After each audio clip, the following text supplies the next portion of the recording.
Yeah, it's a big concern. And you talked about the tariffs. President Lula from Brazil is making a push for de-dollarization. Brazil is a part of BRICS, and this conversation has been brought up before by President Lula, but he seems adamant on trying to make this happen. And I think what some people may not understand is part of the reason is because the US government can sanction these companies, these countries, right? So if they were to break away from the US dollar, that would prevent that from happening. The US wouldn't be able to sanction them for whatever reason. But if countries start moving away from the dollar, that would greatly impact all of us here. And it's just, and these are the kind of things I think, like globally, people just need to pay attention to what's happening, because a lot of times I hear people say that they just focus on what's happening right here. They don't care about what's happening abroad, but you should, especially when it comes to the economy. If if the BRICS countries, or let's just say even Brazil, if they start to move away from the dollar and they develop their own currency or go with a different one, that is greatly going to impact us, I believe, partially because of trade, but then almost to the point where the dollar won't be worth anything. That's right. Look, Mr. Lula has a bit more courage than a lot of political leaders, and so he says things that are being thought by a lot of them, but they're diplomatic in the sense of softening what they say relative to what they believe. Mr. Lula is like that too, but Mr. Trump, you should all know, has been going after Mr. Lula with much more intensity than he has gone after many other global leaders. So you have there the clash of two people who are mad at each other. Over the last 2 months, Mr. Trump has particularly hit Brazil with high tariffs and threats of even higher ones, and has used as one of his concerns as to why he's doing that.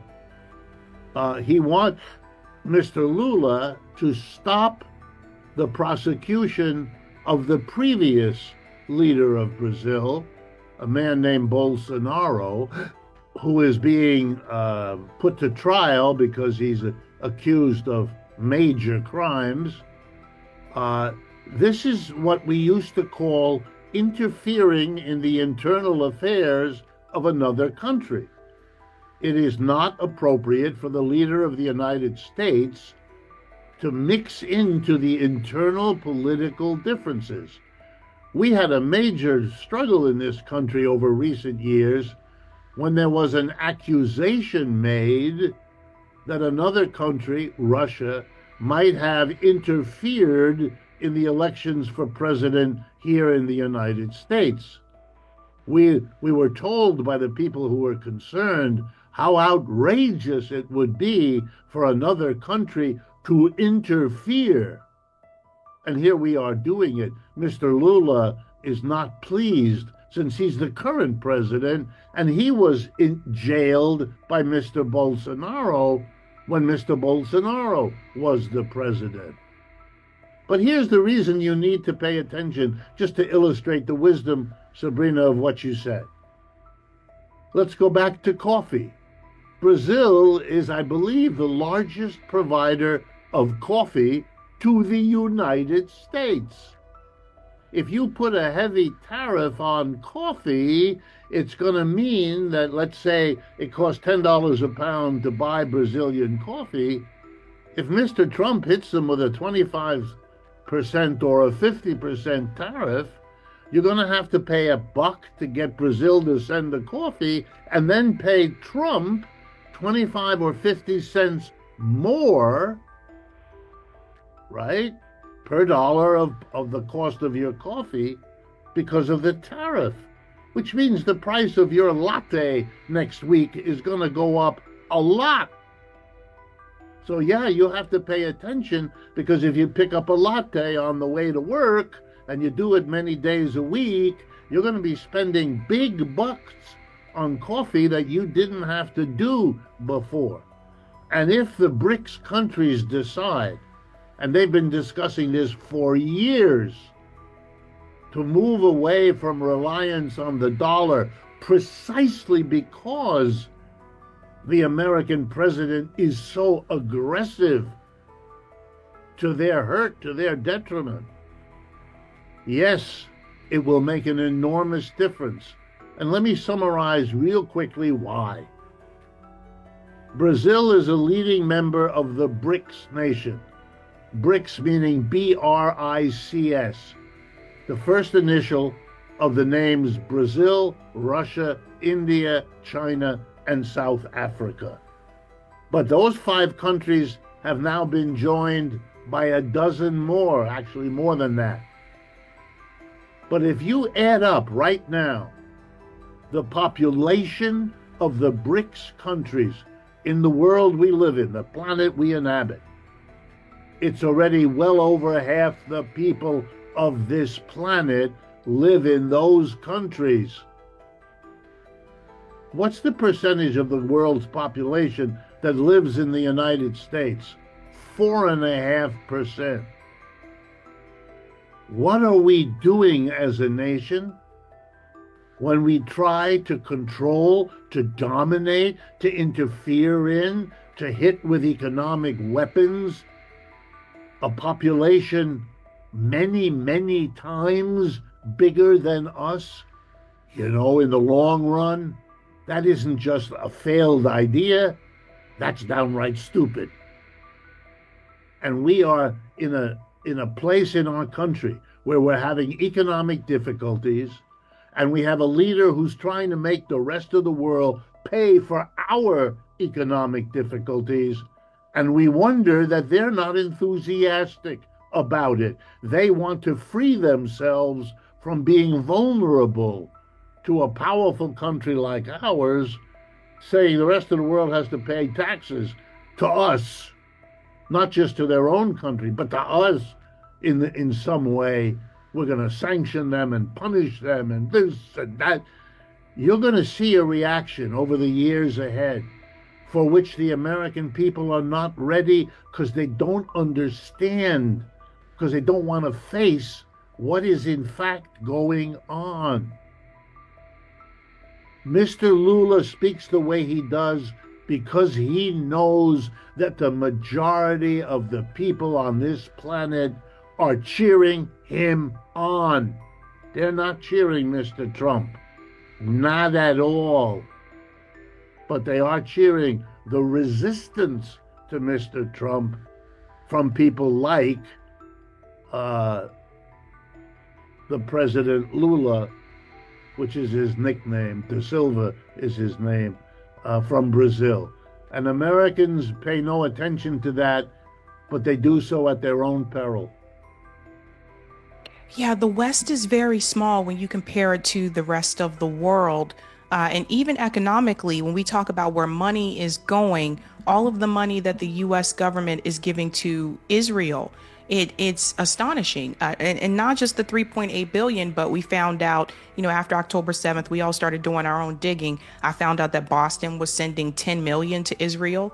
But we have people on the street here. We have homeless people here. We have people that can't afford housing, but they're sending 10 million to Israel. And the rest of the world has really turned on Israel.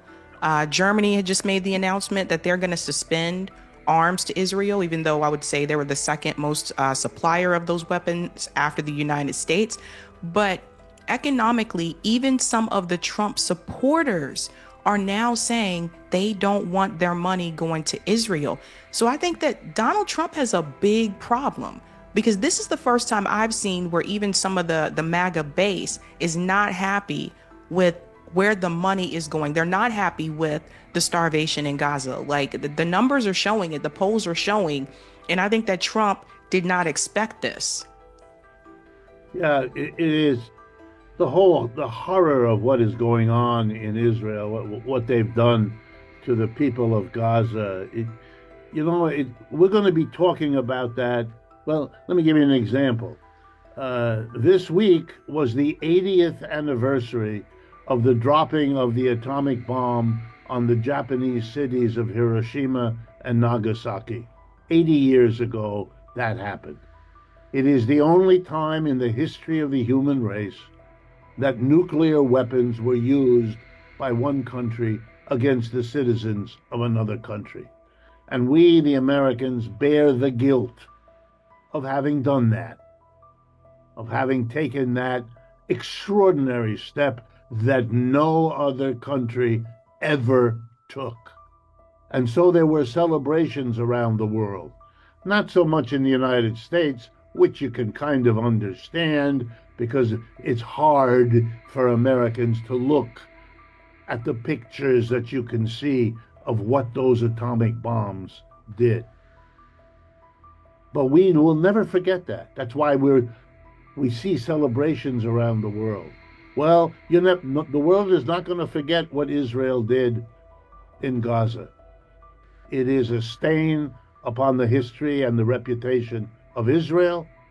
And because of the peculiar relationship between Israel as a country and Jewish people all over the world, it's going to be a burden for those Jewish people to carry.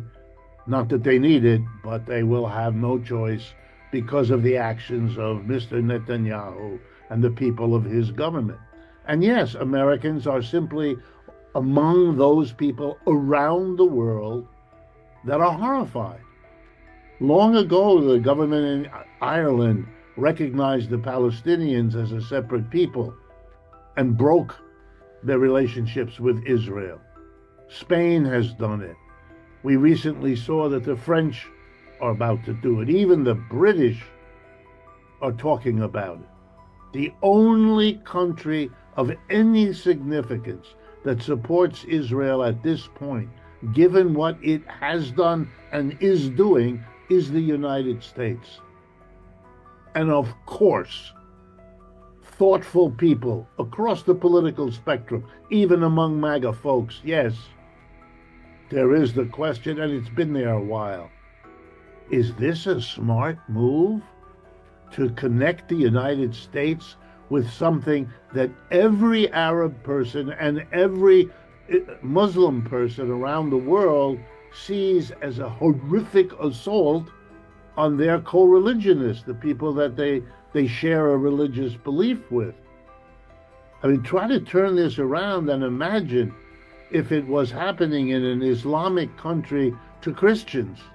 What kind of talk there would be, what kind of, just let yourself for a minute think like that. You would understand that this looks to the whole world what the United States is doing and what Israel is doing as the last desperate gasps of white colonialism trying to control what we now call the global South.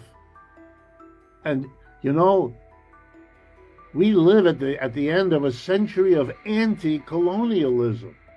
Those little countries in Europe don't control anything anymore. They once thought they controlled the whole world.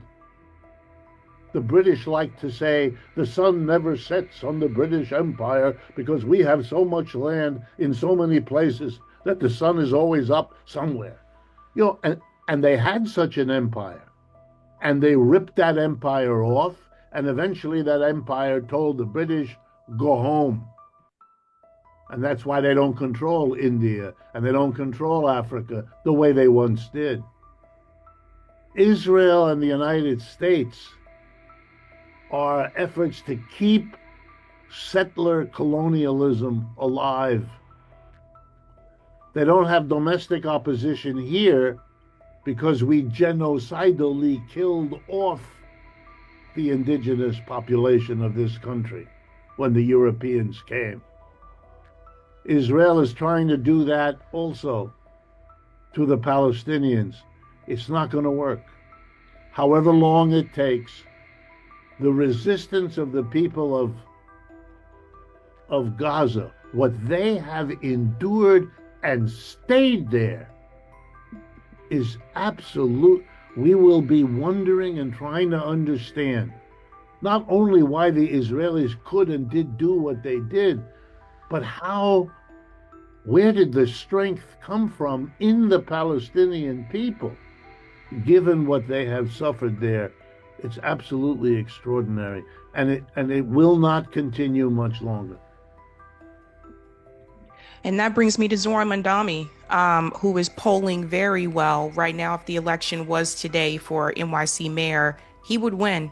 Um, it's not even close between him and Andrew Cuomo, and Eric Adams has fallen far down on the polling list. Zoran Mandami, during the debate, said when he was asked where he could go or where's the first place he would go as mayor, when everyone else said Israel, he said he wouldn't go anywhere because he said he wants to focus on helping people in New York City. It has just been announced recently that apparently Donald Trump has gotten involved in this race. He has contacted Andrew Cuomo, and it's very clear to me that they're trying to do something. They're trying to make it so that he does not become mayor of New York City. Now, I have some of my own concerns with Zoran. I think some of the things that he wants to do, like the free buses, which can be done despite what people say. I think he would have to get the approval of Governor Hochul. I don't think she's going to approve some of those things. And the other thing is that I do worry is we do have this fear that he may become like another AOC, right? Like he's saying all the good things now, but if he were to win, he may go alongside Democrat establishment. So there is that concern. That being said, in this particular race, there isn't a third party candidate that is running, and the independents aren't actually independent, if we want to be real here. I really believe Zoran Mandami is going to win this unless Donald Trump and Andrew Cuomo pull something up their sleeves. But what are you hearing from people in New York? Because another poll also shows the majority of Jewish voters under the age of 45 are supporting Zoran, not Andrew Cuomo. I think this is a big failure for Andrew Cuomo. I don't understand why he's still in this race after he lost the Democrat primary. But I think that Zoran can actually win this. And I think, again, this shows the shift, the geopolitics shift here of people moving away from what Israel is doing and focusing on more so aligning with the resistance. Yeah, I live and work here in Manhattan. So I have followed Zoran Mandami efforts, his campaign from the beginning. And here's how it looks to me as I talk to the people I work with and live among here in Manhattan, where I live. The answer to the question that I come up with most often is this. And I'm quoting what people say to me, we are sick and tired of the old established political options that are given to us every election. The Republican and the Democrat. We don't see a big difference between them.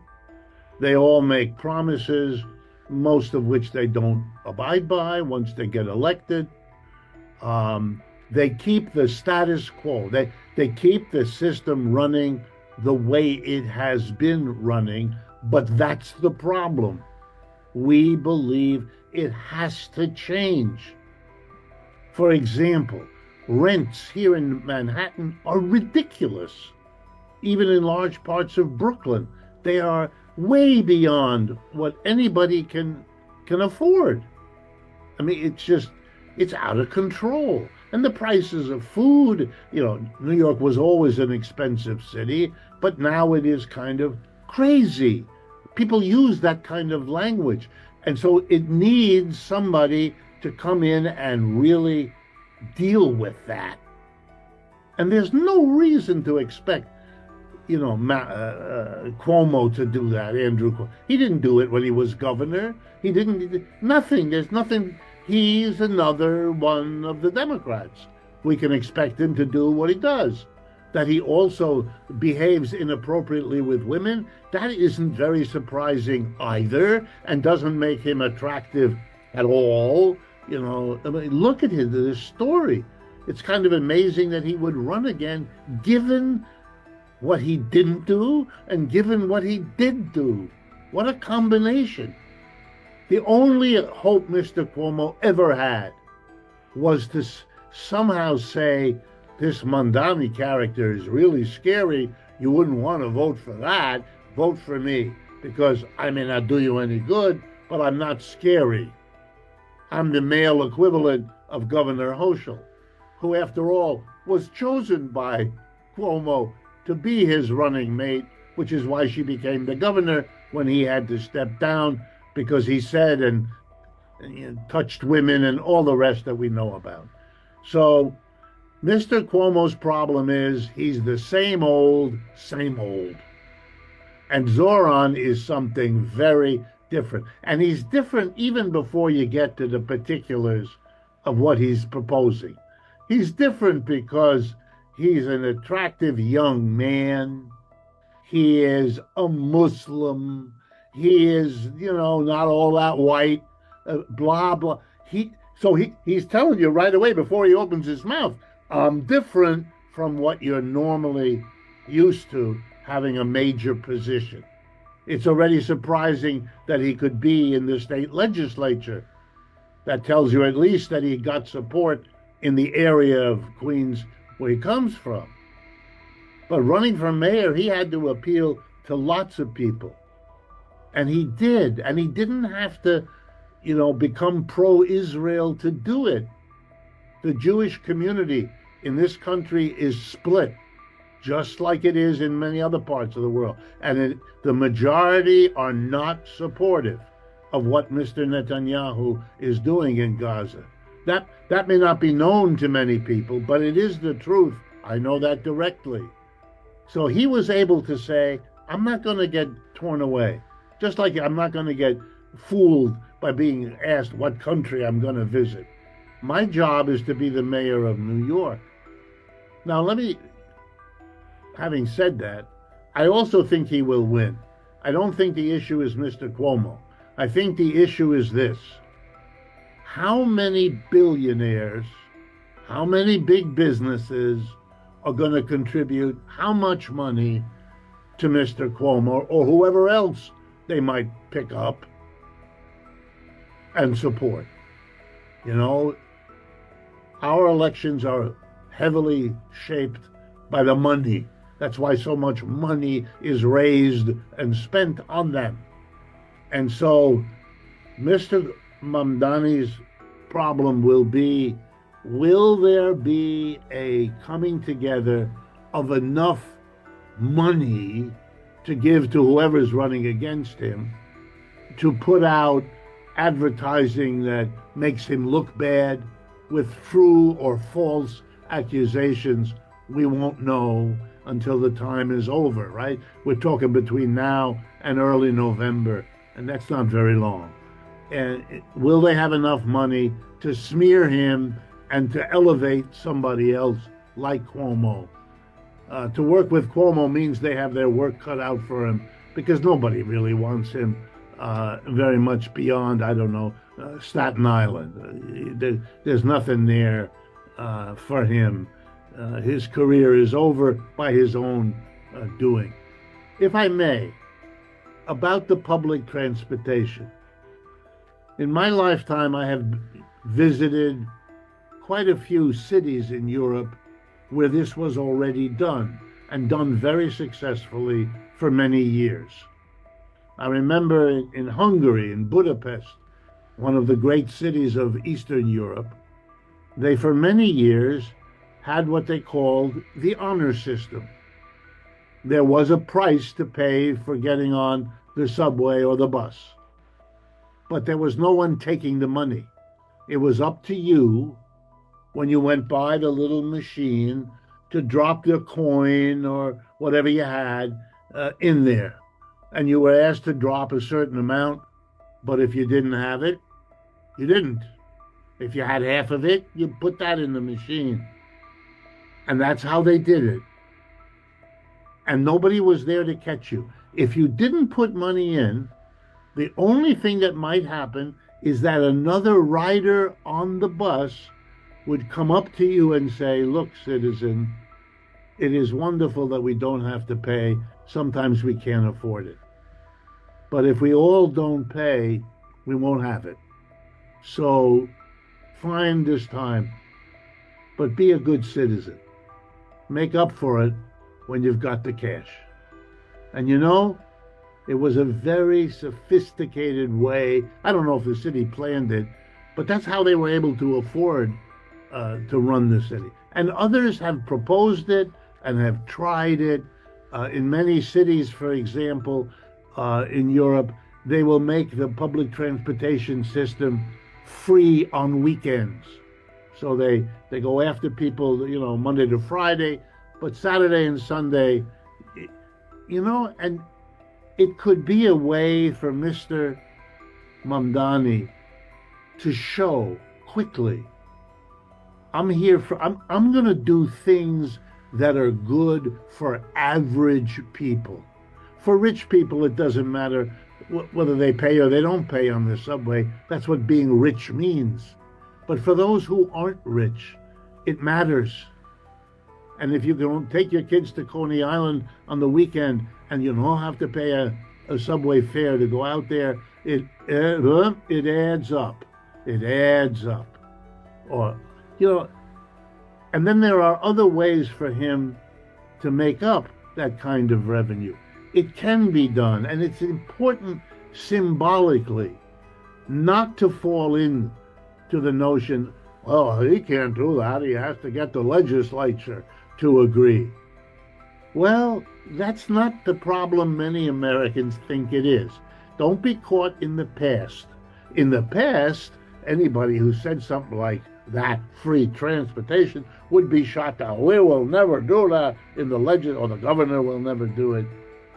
But we're in a different time. Nobody expected Mr. Mamdani to walk away with this election. That tells every politician something. Be very careful. You don't want to get on the wrong side of whatever it is that's putting Mr. Mamdani into office. So if he gets to be the mayor and he proposes that buses and subways be cheap, half the price or whatever, free, guess what? I would say to you, if I were a fly on the wall, if you were a fly on the wall in the office of Governor Hochul, she's going to have advisors, and they're going to say to her, you better not veto what he's doing. Because if you do that, all the voters of New York who voted for him are going to be looking to vote against you. Because he was prepared to do something. He was in a position to do it. You said no. That may make you popular among the rich, but it won't make you popular among the people who put Mr. Mamdani in office. And then they will remind Governor Hochul that in this state of New York, it's the city of New York that delivers state jobs to Democrats, because the rest of the state doesn't do that. And she's going to have to think long and hard. She may be opposed to it, but that's not the issue. You want to hold on to your job, Governor Hochul? Be very careful as Mr. Mamdani, as mayor, comes up with proposals. Do you really want to be hung out there as the one standing in the way of free public transportation, of a rent control that really works, etc.? You don't want that, Hochul. Your career will come to a crashing end, and soon if you do. She cannot avoid that kind of it. She may not go with that advice, but if she ever were to ask me, based on what I know as a resident and a voter for Mamdani and for her, I would tell her, don't do that. And it wouldn't just be because I like what Mamdani does. I do. But I wouldn't be for that reason. I would be, your career is over if you become known as the political obstacle that prevented Mamdani from doing what the people voted for him to do. That's a very powerful position for Mr. Mamdani. And if I were writing his, I'm not, but if I were writing his public relations, I'd be coming down hard on just that idea. Well said. Thank you so much, Professor Wolff. Well, it's my pleasure. And let me compliment you on the air. Having programs like yours that bring these issues out, that put this stuff out there for the public to think about and reflect on, is an enormously important public service that you perform. And I just want to thank you on behalf of all the people that benefit from your doing that.